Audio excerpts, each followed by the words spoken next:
The streets of downtown Los Angeles were bustling with the usual evening energy. Pedestrians hurried along the sidewalks, their footsteps echoing off the tall buildings that lined the streets. Cars honked in the distance, their lights illuminating the urban landscape, casting a warm glow over the sidewalks. On a particularly busy corner stood a small, unassuming bar, its neon sign flickering lazily in the dusk. The air smelled of freshly baked bread from a nearby bakery, mingling with the faint scent of exhaust fumes that drifted from the passing cars. Inside the bar, the atmosphere was slightly different. A handful of regulars gathered around small tables, sipping their drinks and chatting softly among themselves. The low murmur of conversation was punctuated by the occasional laughter, and a bartender polished glasses behind the counter. It was a type of place where time seemed to slow down, where people could escape the rush of life and just enjoy the moment. But as the clock ticked closer to midnight, an unsettling tension began to grow in the room. The door swung open with a sudden gust of wind, and in walked two men. They were dressed in dark jackets, their faces hidden beneath the shadows of their hoods. One was tall and muscular, his broad shoulders casting an imposing figure as he surveyed the room. The other was smaller, his eyes darting nervously as he looked around the bar. It didn't take long for the regulars to sense something was off. The tall man made his way toward the bar, his heavy boots thudding against the wooden floor as he approached. He spoke in a low, gravelly voice to the bartender, his words barely audible over the hum of conversation. But it was clear he wasn't ordering a drink. He was demanding something more. "What's the matter, pal? You got a problem?" the bartender asked, his tone wary but professional. Before he could react, the smaller man lunged at one of the regulars, grabbing him by the collar and slamming him against the counter. The room froze, the sound of the struggle cutting through the air like a knife. The regulars, unsure of what to do, stood there, paralyzed by the sudden violence that had erupted. That's when the door opened again, and Clint Eastwood walked in. At 94, Clint's face was lined with age, but his eyes still held the sharpness and steely determination that had made him a legend. His gait was slow, but there was no mistaking the power in his every step. His weathered leather jacket, paired with dark jeans, gave him an air of quiet strength, and his quiet demeanor was enough to command the room without a word. He took a quick glance around, instantly sizing up the situation. The violent incident was unfolding before him. An innocent man was being assaulted in front of everyone, and no one was willing to intervene. Eastwood's eyes narrowed as he surveyed the scene. He didn't need to think twice. Without a word, he walked toward the bar, moving with deliberate calmness, but with a confidence that seemed to radiate from every fiber of his being. The two men, too caught up in their aggressive actions to notice him, were still focused on the bar patron. Clint's presence wasn't immediately acknowledged, but his calmness was almost too powerful to ignore. Every eye in the bar subtly shifted in his direction. Clint reached the counter, stopping just a few feet from the assailant. Without warning, he grabbed the taller man by the arm and twisted it behind his back, forcing him to the ground with an effortless precision. The smaller man, startled by the sudden shift in the situation, stepped back, momentarily stunned by Clint's unexpected strength. The room was now silent, every single person in the bar watching the unfolding drama in disbelief. Clint Eastwood, the legendary actor, the symbol of tough guy persona, was now acting as a hero in real life, taking control of a chaotic scene with an unspoken authority. "You've made your point," Clint said, his voice gruff but calm. "Now! You're going to stop, or I'll make you stop." His words were simple, direct, and carried the weight of decades of experience, not just as a screen hero, but as a man who had seen and experienced more than most. The tall man, who had once towered over everyone in the room, now found himself struggling beneath Eastwood's unyielding grip. He tried to twist away, but Clint's hold was too strong, his movements calculated and precise. "Let him go, man," the small man whispered, his voice trembling, still shocked by what was happening. "We didn't mean any harm, just let us go." Eastwood's eyes softened, but his grip didn't loosen. "You've got no place here, and you're not walking away until you learn some respect." The bartender, who had been watching in stunned silence, slowly reached for the phone to call the police, but Clint stopped him with a hand gesture. "Don't waste their time," Clint muttered. "These guys will get the message without needing any help." As the tall man, now subdued, realized he was no match for Clint's experience, he nodded, signaling his willingness to back down. Clint gave a final look at the pair, ensuring the situation was fully under control. "You're lucky this time," Clint said, his voice cold and steady. "But don't ever make the mistake of thinking you're invincible. People like you don't belong in places like this." With that, Clint released the man's arm and stood tall, giving him a final, warning look. The two men quickly stood, their hands raised in surrender. They shuffled out of the bar, leaving behind the stunned patrons who had witnessed the whole event. Clint didn't stay to bask in the aftermath. He simply turned, his boots tapping softly against the floor as he made his way toward the door. The room was still silent, but there was a palpable change in the air. For the first time that night, the regulars at the bar felt safe again. As Clint exited the bar, the door swinging closed behind him, the tension slowly began to dissipate. It was as if the chaos that had once held the room in its grip had been swept away in an instant, replaced by a calm that only Clint Eastwood could provide. The media would later call it a heroic moment, but for the people in that bar, it was something more. It was a reminder that even in the most unlikely places, when things get tough, heroes are born from the most unexpected of moments. And in that instance, Clint Eastwood had become more than a legend. He had become a man of action, reminding everyone in the room what real strength and courage looked like. The next few days passed by in a whirlwind of attention for the bar and the events that had unfolded there. News outlets and social media platforms buzzed with the viral moment of Clint Eastwood stepping in to stop the violent incident. Everyone wanted to know the story, and everyone wanted to hear it from the man himself. But Clint, true to his nature, had slipped back into the shadows. He hadn't sought the limelight. He'd acted because it was the right thing to do, not because he wanted to be celebrated. The bar, on the other hand, had become the new gathering place for locals, now seeing a surge in customers. People hoping to catch a glimpse of the man who had become a hero overnight. The regulars, who had once enjoyed the calm, quiet atmosphere, found themselves swept up in the unexpected frenzy. On the morning after the incident, the bar owner, Mike, stood behind the counter, wiping down glasses. His face was flushed, a mix of pride and disbelief. The place had never seen so much business. Patrons from all over the city came in, hoping to hear their version of the story from the people who had witnessed Clint Eastwood's unspoken act of bravery. "Mike, is it true Clint Eastwood saved someone here?" a young woman asked as she placed her coffee cup down, eager to hear more.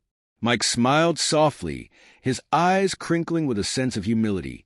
He didn't just save someone. He stopped the whole situation from getting out of hand. "We all saw the man we thought we knew. But that night, Clint showed us what real strength looks like." Meanwhile, Clint remained in seclusion, going about his usual routine, away from the cameras, away from the spectacle.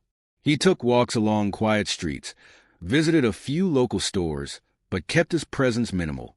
He wasn't one for attention, even if he had just earned an unlikely and widespread admiration. But there was one person who wasn't going to let Clint's anonymity slide. David Ferris, the reporter who had been caught off guard during the confrontation. The same reporter who had tried to catch Barron Trump off balance. David was now obsessed with finding Clint. He had to get the story, to speak with the man who had shown the world a glimpse of his humanity. David had a reputation to uphold, a reputation for digging deep and uncovering the stories behind the headlines. But Clint, a seasoned professional himself, knew how to dodge reporters when necessary. Yet David wasn't about to be dissuaded. After days of chasing leads and making calls, David managed to track Clint to a quiet corner of the city where he had been spotted walking. The reporter, with his camera crew in tow, set up outside a coffee shop, determined to get the interview that would define the narrative for weeks to come. As Clint stepped into the coffee shop one afternoon, he didn't notice the reporters lurking. But it wasn't long before David Ferris approached him, microphone in hand, a smile playing at the edge of his lips. "Mr. Eastwood," David said, catching Clint's attention. "You've been the subject of so much talk after that night. People want to know, what made you step in when others were too afraid?" Clint's eyes narrowed slightly as he took in the reporter. It was clear that David wasn't going to leave him alone. Clint didn't shy away from difficult situations, but he certainly didn't enjoy being the center of attention either. "I didn't step in for the headlines, son," Clint said, his voice low and calm. "I stepped in because I saw people in trouble, and I did what I had to do. That's all there is to it." David pressed forward, sensing an opportunity. "But don't you think this moment could inspire people? You showed us what real courage looks like, stepping in when everyone else was frozen." Clint chuckled softly, the sound rich with experience. "Courage? Maybe. But what I did wasn't about courage. It was about doing what had to be done. And it just so happens that people saw it. You think I'm the only one who would have done the same?" David shifted his stance, trying to get Clint to elaborate. "You could be a role model, Clint. Your actions are exactly what people need to see right now. We need more of this. More of you stepping in to fix things before they get out of hand." Clint took a slow sip of his coffee, his gaze unwavering. "I'm not looking to be anyone's role model. I'm just a guy who does what needs doing. And if that inspires someone, well, that's their takeaway. Not mine." David's eyes widened, realizing Clint wasn't going to give him the story he had been hoping for. He had expected the actor to speak about his heroism, to embrace the praise. But Clint had made it clear that this wasn't about him. It never had been. The reporter paused, as if considering Clint's words. "So, what now?" he asked. "Do you think you've shown everyone what they need to do? What happens after?" Clint leaned back in his chair, looking out the window for a moment. "What happens next? Life. People move on. I move on. If I made a difference, that's good. But if I didn't, well, that's life too." The reporter knew he wasn't going to get much more from Clint, and with a final, reluctant nod, he backed off. It wasn't the sensational story he had hoped for, but it was a truth he couldn't ignore. Clint Eastwood had just proven, once again, that action spoke louder than words. As David and his crew left the coffee shop, Clint remained seated, his thoughts returning to the quiet life he had always preferred. He didn't need accolades, and he certainly didn't need fame. All he needed was a piece of knowing he had done the right thing. The next day, the media was buzzing once again, not with the same fanfare, but with something deeper, a more profound admiration for Clint's quiet strength. The viral clip of Clint stepping into the fray, stopping the violence, had made its rounds, but now his interview was making waves for entirely different reasons. It wasn't about celebrity. It wasn't about acting. It was about a man doing what was right in the moment, without expecting any glory or thanks. And as the story unfolded in the weeks that followed, people began to see Clint Eastwood not just as an actor or a director, but as a symbol of the kind of heroism that was often ignored in favor of loud headlines. As time went on, the world continued to talk about the incident that had changed everything for Clint Eastwood. But what began as a singular act of heroism had transformed into a movement, one that resonated with people far beyond the walls of the coffee shop or the press room. Clint had never sought the attention, but in the days that followed, the ripple effect of his quiet strength spread throughout the country, sparking conversations about personal responsibility, the power of silence, and doing the right thing when no one is watching. David Ferris, the reporter who had tried to provoke Clint into a statement, found himself wrestling with his own assumptions.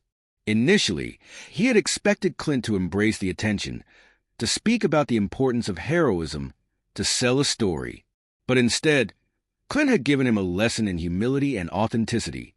It made David pause, and for the first time in his career, he began to wonder if the stories he had been chasing for years had missed something crucial. Back in the small town where the incident took place, Clint had become more than just a figure of interest. The locals, who had seen him come and go over the years, began to see him in a different light. He wasn't just a famous actor. He was one of them, an ordinary man who had stepped up when it mattered most. The bar where the confrontation had happened became a sanctuary of sorts. People visited not just to hear the story, but to pay tribute to the spirit of doing what was right. Mike, the bar owner, was now constantly busy. He had expanded his staff and added more tables. The crowds that had once come for the nightly routine of drinks and casual conversations now filled the space, eager for the chance to share in the history that had been made. But amid the hustle, Mike had a deep, reflective look in his eyes every time he served a drink. "Never thought we'd be part of something like this," he often told his staff. Clint changed everything. It's a reminder that no matter where you are in life, when the moment calls for it, you stand up, even if you're the last person anyone expects. One evening, as the press frenzy began to die down, Clint received a call from a group of local citizens who had gathered to express their gratitude. They wanted to do something for him, a ceremony, a thank you dinner. Clint, ever humble, declined the offer, but not without giving them a piece of his mind that would end up becoming another moment of reflection for those involved. "I don't need anything from this. What I did wasn't for reward," Clint said over the phone, his tone resolute but not cold. "It's what you do when no one is watching that counts. Let that be your takeaway. If you want to thank me, do the same when you're faced with the same choices." In the days that followed, Clint continued his usual life. He didn't attend any grand events or embrace the fame that had come with the incident. Instead, he walked quietly through the streets, keeping to himself, staying true to the humble persona that had defined him for years. But each time someone recognized him, they did so with respect, not as a celebrity, but as a man who had acted when others hesitated. Back at the press conference, David Ferris found himself on a different path. The story he had initially set out to write had turned into something more profound than he had imagined. The viral clip had put Clint's actions on a pedestal, but David's reflections on the interview had put his own practices into question. He had followed Clint's words carefully, seeing the raw humanity in them. The need to stir up drama and sensationalize had always been his driving force, but now he realized that maybe the stories the world needed most were not about the loudest voices, but the quietest moments. The network that had once wanted sensational headlines now approached David with a new assignment. What if you could write a story about those unsung moments, the moments that go unnoticed? Clint Eastwood taught us that silence often speaks the loudest. "Let's cover that," David agreed, knowing this was his chance to evolve, to be the journalist who followed the real story, not the one dictated by noise and chaos. In the weeks after Clint's intervention, things had settled back into a sense of normalcy. Yet, for the first time in a long while, Clint was a subject of respect, not for his fame, but for the man he had proven to be. Not a hero in the traditional sense, no grand speeches, no claims to glory, but a man who stood up because it was the right thing to do. The world had seen Clint Eastwood, not as a star or a figure from the silver screen, but as someone who, in the simplest of terms, had lived the way we all should, with integrity, strength, and humility. And while Clint never sought to be anyone's hero, he had unknowingly become one, not because he wanted to be, but because his actions had spoken louder than anything the media could have imagined. For Clint, it was just another day, a day like any other. But for the world that had watched, his story was far from over. It was a story of quiet power, and one that would echo far beyond the press conference, far beyond the bar, and into the lives of those who, like Clint, knew that sometimes doing what's right is enough. And sometimes that's all the world needs.